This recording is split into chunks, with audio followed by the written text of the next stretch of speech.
So when you come off a big campaign, a big event, and you're exhausted, marketing feels like something you don't want to be doing. You're overloaded, overwhelmed. What do? You just kind of hibernate for a little bit, or do you get into retention mode and kind of getting back into the regular marketing that you do? Having a plan of attack for those quiet times can really help make your life easier throughout the whole year, because now you know what to do during those downtimes, you know what to expect, you know how to engage with your audience, and you know how to get prepped for that next big campaign that is inevitably just around the corner. I am so excited to have this conversation with Jordana Merkin today about ways to think about your marketing strategy during those downtimes in between our campaigns and seasons. After decades as an in-house nonprofit marketer, Jordana Merkin founded Voice for Good to bring her insider knowledge and outsider perspective to help growing nonprofits raise awareness and funds through strategic marketing and communications. Her work as a mission-driven marketer includes crafting messaging guides, strategic marketing plans, and multi-channel fundraising campaigns.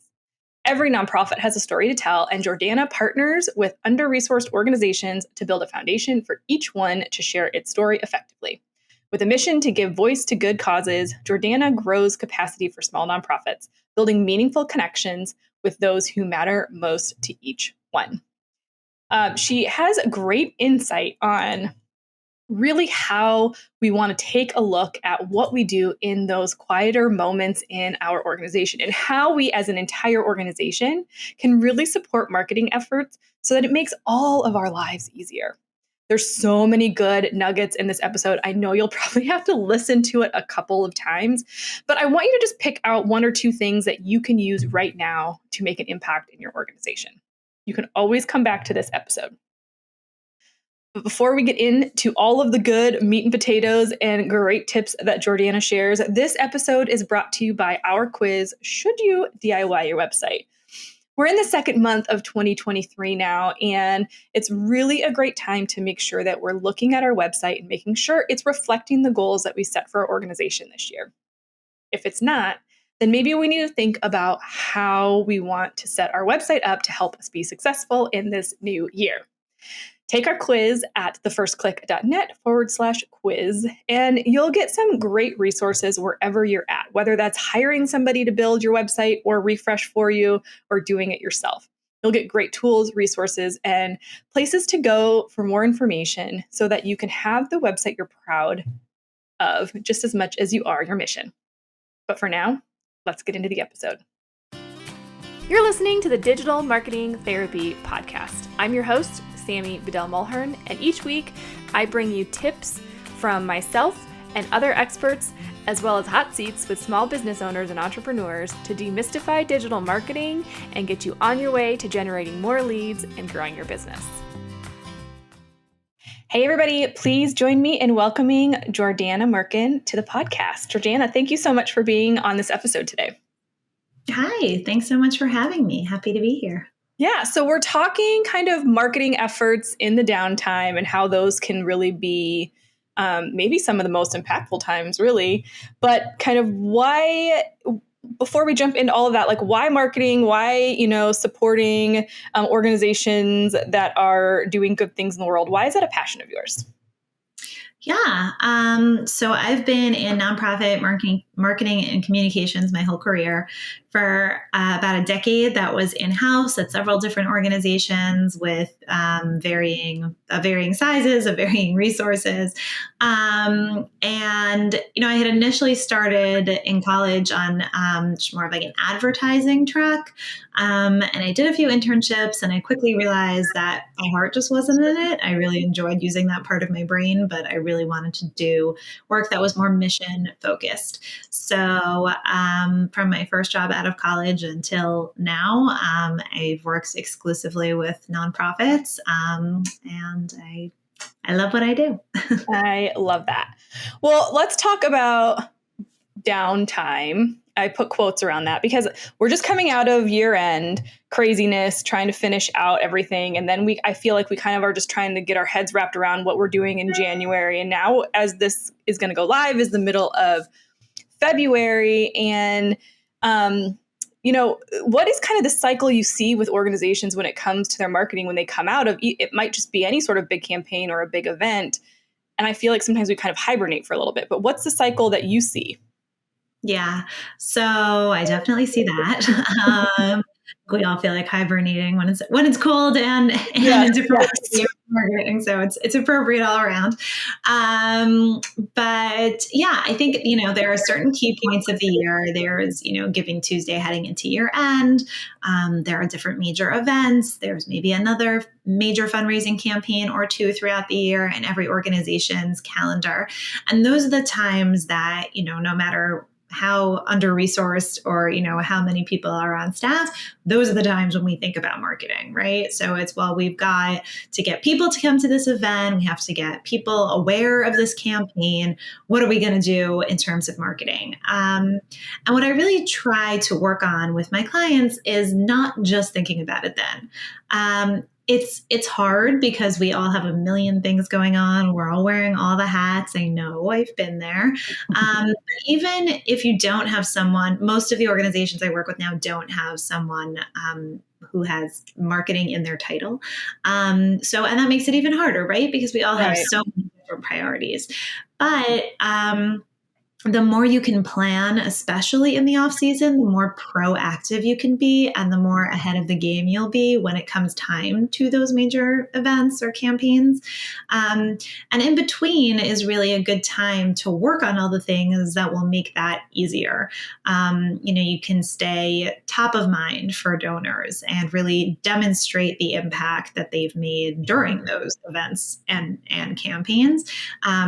So the off season, I would argue, is a really crucial time. And even if you're moving the needle in small ways, in realistic ways for your staff and your organization, that's still not the time that you want to be, just forgetting about marketing until the next.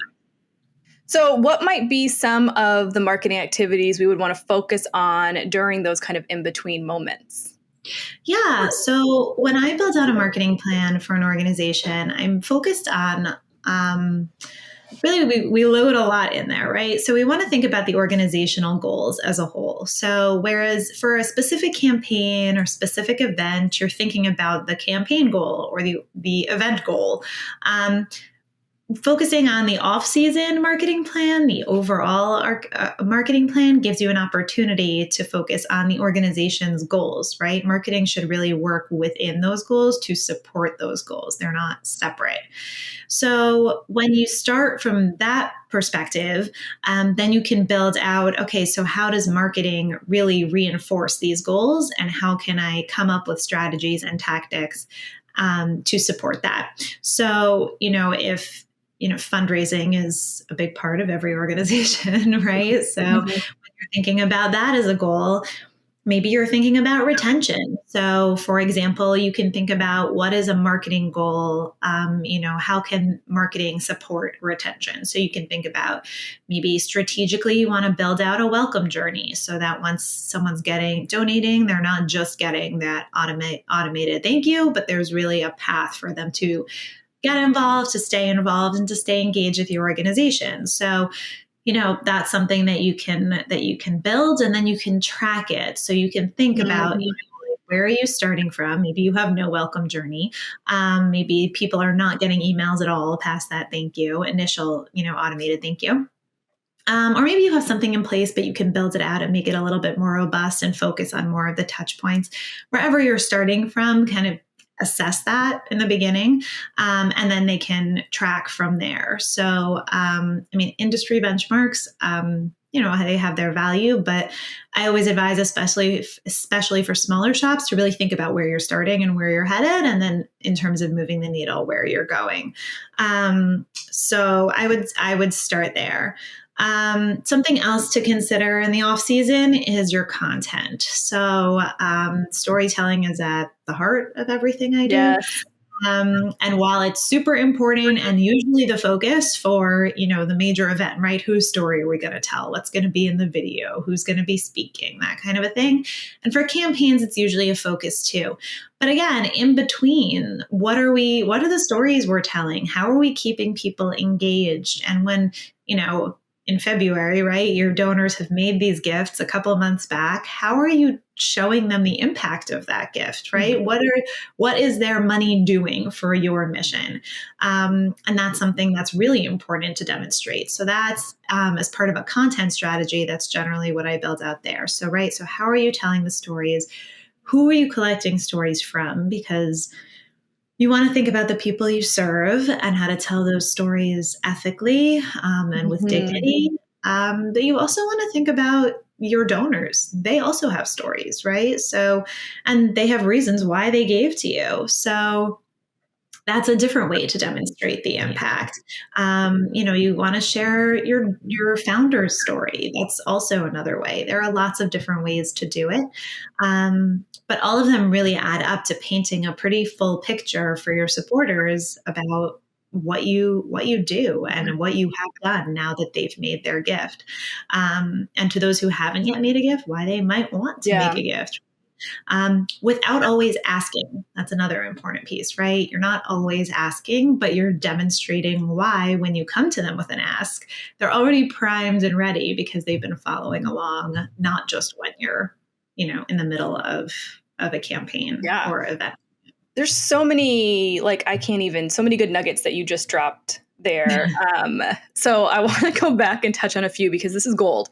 I love that your immediate answer on what activities should you do in the downtime is really on going back to your goals, because I think a lot of times we tend to be like, oh, okay, well now we're a little bit quieter, so we can, do the TikTok thing, or we can do this, or like you just kind of go to these activities that you haven't actually, that people have been bringing to you as impactful without taking it back to your goals. So I think that's such a great reminder, and that comes first. I love that was your take there. I think that's critical. And then really just kind of thinking about maybe like your cycle in general through your year. So I'm sure you do this with your clients, but I know for me, I like to map out my promotional calendar for the whole year. So I know when I'm in promo period and when I'm in what we could call like rest or non-promotional periods, knowing that during that time, my content is different than during promotional periods. But that can really help you plan and like really think about what you're doing. So maybe in the quieter times, it's also a great time to start collecting all of those stories and having that diversity in, maybe it's a board member, what, like all of the examples that you shared. I think that's critical. So for people that are like, well, we collect these stories and then we've shared one, but now we can't share that story again, or this story is from a couple years ago, like, could you talk a little bit on your thoughts about kind of repurposing some of those things and how we kind of can make things easier on ourselves so don't go into scramble mode in our off slower times? Yeah, absolutely. So first of all, you touched on a couple of things, but everything I teach is about being proactive, right? So if you're proactive, then you're not scrambling. So to your point, like you're not like, oh, we haven't posted anything in a while. Should we be on TikTok?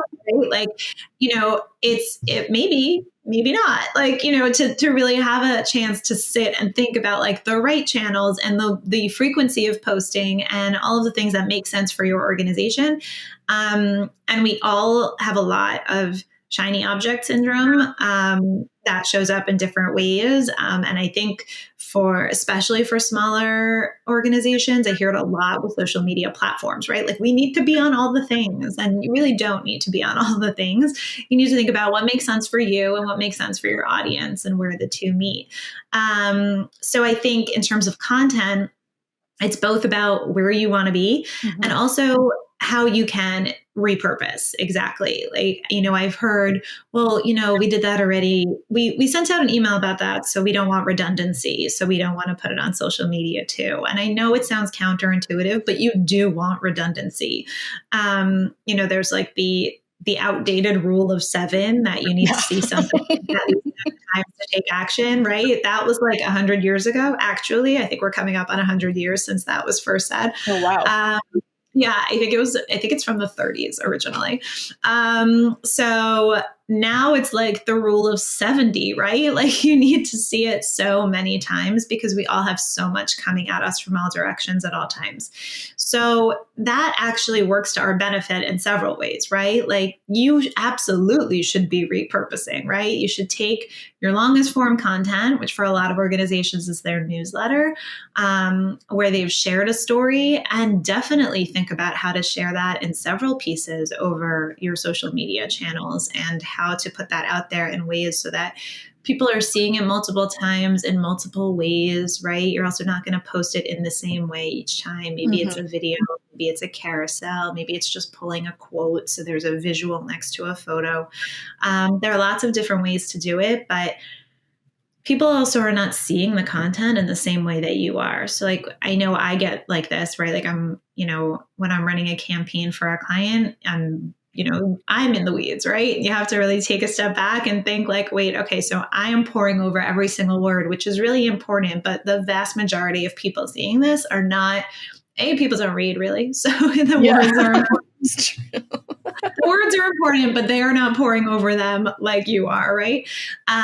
And B, they're not even necessarily seeing it, right? Everywhere. Like just because you're putting something on Instagram doesn't mean they're seeing it there. Just because they're, you're sending them an email doesn't mean they're opening it. So the fact that there are all these different touch points just makes it that much more likely that people are going to see your content and engage with it. And I always feel like if they've seen it already, it just makes them feel more in the know, right? Like if you've gotten that email and then you're also seeing it on Facebook, you're like, oh yeah, I knew that already. I saw that. Like, it's not like an eye roll. I knew that already. It's great. I'm connected to this organization. I know what they're doing and I've already engaged with this story.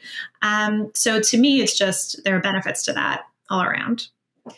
Yeah. Well, and it could be that reminder, that push of, oh yeah, I did want to follow up on that, but I forgot to, and now I've seen it again and it's reminding me to do it again. Yeah.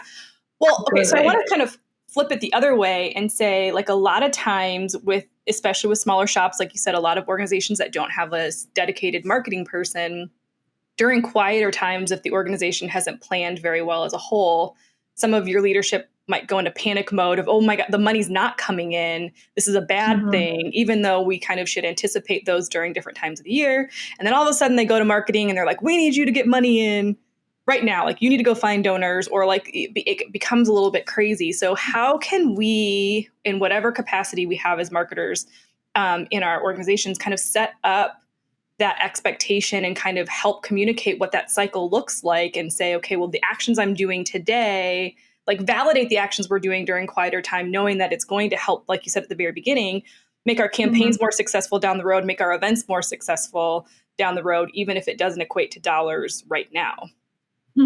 Yeah. So marketing definitely is meant to, marketing at its best fills the pipeline, right? Like it's getting the word out there. Even if people, to your point, are not taking action that first time, they're seeing it multiple times and eventually taking action. I think the ways that we can, first of all, if you have a board member or someone coming to you with that, I think the best response is, well, here's my plan, right? So again, like I know I'm saying this a million times, but like that proactive piece, right? So you're not just staring at that blank screen and saying like, oh, well, we need to do something and we don't have anything planned and we don't have a content strategy. So so I would say that's the first piece, is investing in a plan, whether that's, investing time or money or whatever it looks like for your organization, just coming up with a plan from the beginning so that there's something to outline your action steps throughout the year. And then also, having a cadence that I mentioned earlier, like really being realistic about what that means for your organization.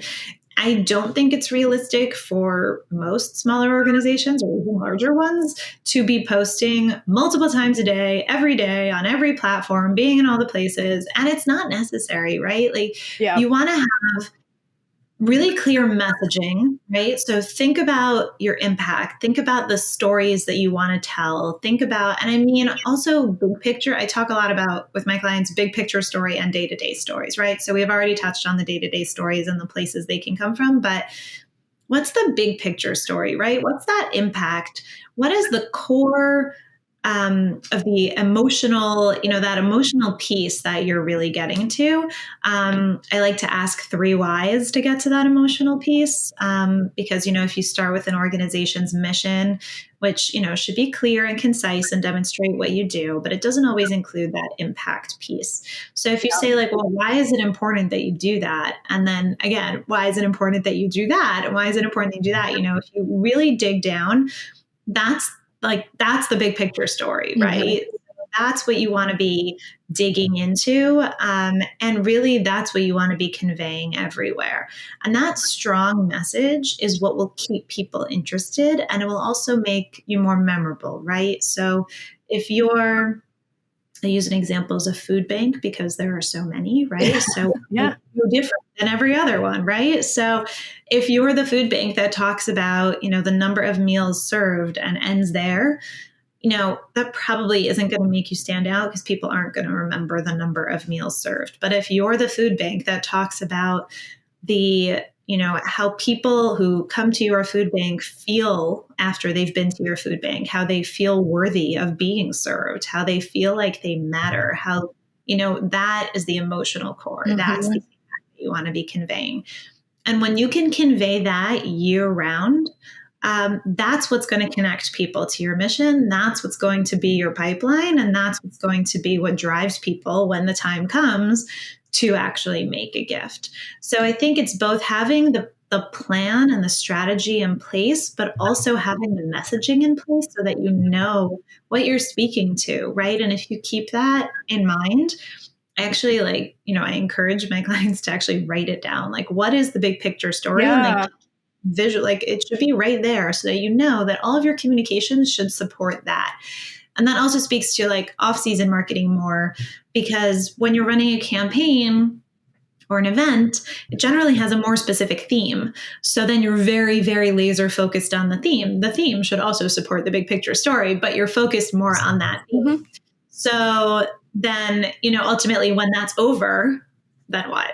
Right? So when you have your big picture story in mind, when you understand your why and the impact that you're having, that's when you can really convey that to your people on a larger scale. And that's also how you grow organically, because when people see one post or they need to really understand what you're about.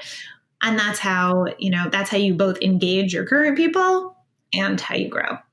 Well, I think to your point, we also all have our own motivations for why we give to different organizations. And so the more we can have what you're saying spread out throughout the entire year, the more likely you're going to grab somebody where they are, because now you've got all these opportunities.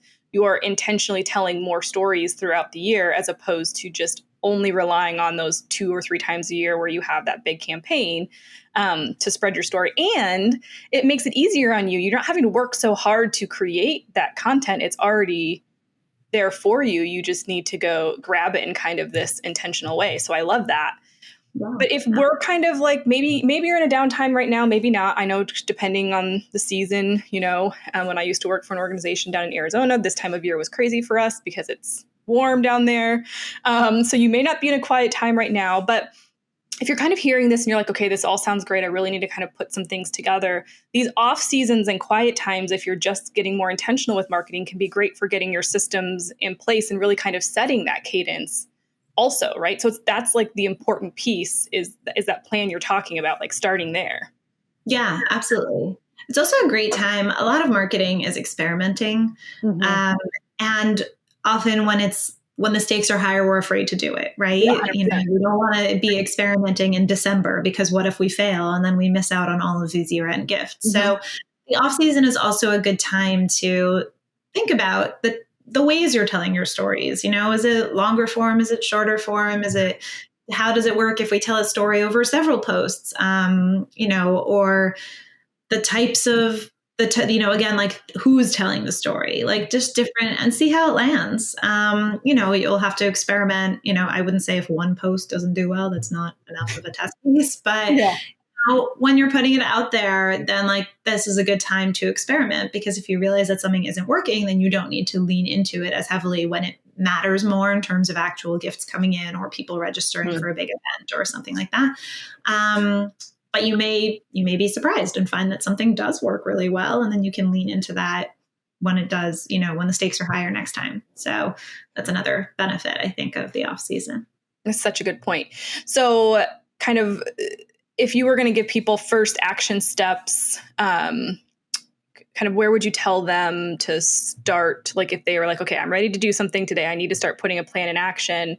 I think sometimes that plan feels overwhelming. Like I have to plan out my whole year. So like, where would you kind of get people to start with putting some of these things down on paper? Yeah. So, so I always start with the messaging, right? To really think clearly, like take a step back from your work, which I know is super difficult, Yes. but try to think as an outsider. What do you do? Like, right? It's that simple. What does your organization do? Because too often you can ask, even at a very small organization, like you'll ask an ED and an admin person and a board member, and you'll get 3 different answers for one organization. And it's not that anyone's wrong, right? Like it's not like they don't know what they're talking about. It's just that, organizations do a lot of things, even small ones, and they it comes across in different ways, right? Mm-hmm. Especially when you're so in it. So I always start there, right? So, and then that's when I go back to that 3 whys exercise to really get to the core of what it is you do. Once you identify that, then everything that, all of your messaging can reflect that big picture story. So I would start there. And then really map out the year. Think about when your big campaigns are, think about when your big events are, and then think about what you can do in between to stay top of mind, to demonstrate your impact to those who have just participated in the events or supported your campaigns. And again, just be realistic about what makes sense for you. It's not necessary to try to do all the things, whether or not marketing is in your title, right? No one can do all the things either way. So I think really, really just to start with that and think about what even if, if you're thinking about your goals and you're thinking about how many strategies you can have for each goal, even if you're only working on one piece of one tactic of one strategy per quarter or whatever it is per month, that's okay, right? Just think about how you can move the needle.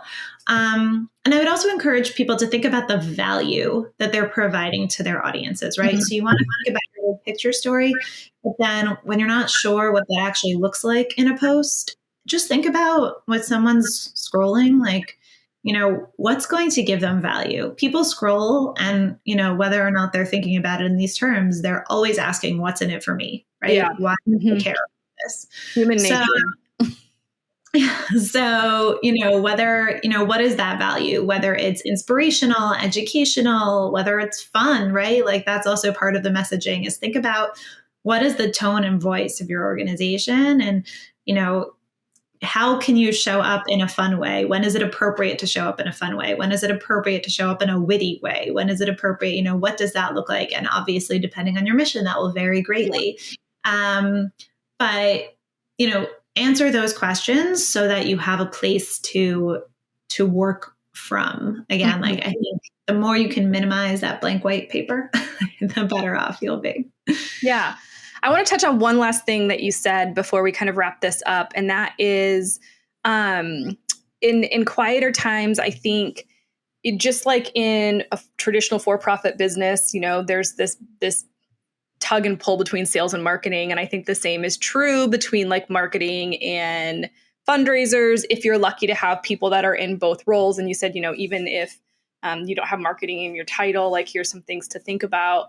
So in these quieter times, do you see an opportunity if you have a bigger team to really like sit down and have those conversations between both sides of the table so that maybe your fundraising team knows how to better support your marketing team to help get those better results and vice versa, like creating some of those conversations and for marketing to share those stories with fundraisers and vice versa? Because I think there's a lack of communication there that sometimes happens that it doesn't allow for the best storytelling for the organization as a whole. Yeah, absolutely. I'm happy you brought that up because definitely, often, the two departments are siloed, even if they're each a department of one. It's like, Yeah. I do Yes. but in larger organizations, even more so. And I have been in both positions where it's, it definitely gets to be where like, here are my priorities, here are yours. And, we're not going to communicate on them. Not intentionally. Again, it just is like, everyone's really busy. So that's what ends up happening. But yeah, I agree with you. The off season is a great time when, when you're not coming up on an event, right? And everyone's focus is there, coming up on a campaign. So yeah, because again, the marketing goals should support the overall organizational goals. And very often the overall organizational goals are fundraising related. So, marketing should really support that. And the two should work together, especially to your point on the storytelling front. I really encourage my clients to create like a central place for telling stories. So that's both if there's a meeting where you can bring it up, and intentionally discuss what people have heard lately, but then also to record the stories. So, to have people record them in, even if it's just a Google folder, like in a shared drive where everyone can just, drop in like, oh, someone made this great comment to me today, and just quickly jot down like what the quote was, or, this happened at this program, or that kind of a thing. I myself have been in situations where I've like overheard other people talking about something. And like I work with a special needs preschool, and at last year's graduation, I remember hearing one of the therapists and teachers talking about this amazing comment that one of the graduates had made about her anxiety and feeling so prepared for next year. And I was like, but what if I hadn't overheard that? Like, you have to share these things with me. Yeah. So, and it's, often again, like we're so in it that we don't think about, well, is anyone outside of this room going to care about that? But the answer is yes. So, you want to broadly share your stories. You want to collect your stories. And you want to celebrate your stories also, right? You want to make sure that even internally, like that's a win, is getting, having a really great story. So I think it's important to keep in mind too. Well, I love having just like a place to deposit all that stuff, because as an admin, as a volunteer, as a fundraiser, you don't have to have it all flushed out and perfect. It's just more putting those things down in a place where then your marketing team can take it and either follow up with you for more information, or, ask if they can contact somebody. Like, you don't have to have the pressure to have the whole story written out in some like verbose way. But like, to your point, you hear a comment somewhere, you just throw it down somewhere, and we can address it when we're ready to dive deeper on it. Yeah, absolutely. Yeah. Again, you want to minimize the white paper. So if you have somewhere to start from, that's a win. I love it. Well, Jordana, so many incredible nuggets, and I think probably good reminders for people as you're kind of coming out of year end and really focusing on what either the last half of your fiscal year looks like, or the whole brand new calendar year. If you were going to leave any kind of one last word of wisdom or piece of advice for organizations when it comes to their marketing, what would you share with them? Just one. Okay. Yeah, cool. So I would say, so what I just touched on is, celebrate the wins, right? Because it's daunting, to think about all of the ways one can, quote unquote, do marketing, like, all of the ways that you need to show up, or, what are the ways that you need to show up? And I would say, again, like even just having a really good collection of stories, even having the beginnings of stories is a win to celebrate. Even having that connection between development and marketing is a win. I would say, focus on that. And it will really it'll bring joy to it. Because it just reminds you all, again, that big picture story, like what's your why in doing this work in the first place? So that would be my last little nugget, I guess. Celebrate all the wins. Yes, celebrate all the wins, internally and externally. I love that. I think Absolutely. That's great. Well, Jordana, if people want to learn more about you, how they can work with you, I know you've got a free resource that we're going to have in the show notes for listeners. How can they do that? The free resource is it's prompts to get you started on your own messaging guide and marketing plan. So that is on my website. My website is voiceforgoodmarketing.com. The URL for that in particular is just /prompts. I'm on LinkedIn, Jordana Merkin. I'm on Instagram at Voice for Good, and I'm happy to connect. I love it. And we will have all of these linked up at the show notes at thefirstclick.net/191. Jordana, thank you so much for being here today. Thank you so much. It's been great. Wow. I just loved all of that conversation. I thought it was amazing. Jordana gave us so many great tips and insights. And again, to get the show notes in her free resource, head on over to thefirstclick.net/191. And as you're thinking about your marketing and your plans going into 2023 or in 2023, we are so excited to be making some updates to the Digital Marketing Therapy podcast. More to come in the next couple of episodes, but just to give you a little sneak peek, we're really going to be diving deep on a particular topic each month. I'll be listing those out for you on our updated website here in a little bit, but what I want you to think about are what are the activities and actions that you need to learn, grow, and build on in 2023 for your nonprofit organization. Then come and join us. You can listen every week, of course, but make sure you come back and deep dive on those topics that are going to be the most impactful for you and where you need support. We're also going to be featuring a nonprofit every single month. So if you have participated and found success with some of these activities that we're talking about, I'd love to feature you on the Digital Marketing Therapy podcast. So just shoot us a message at hello@thefirstclick.net and we'll have a conversation and get you on the show.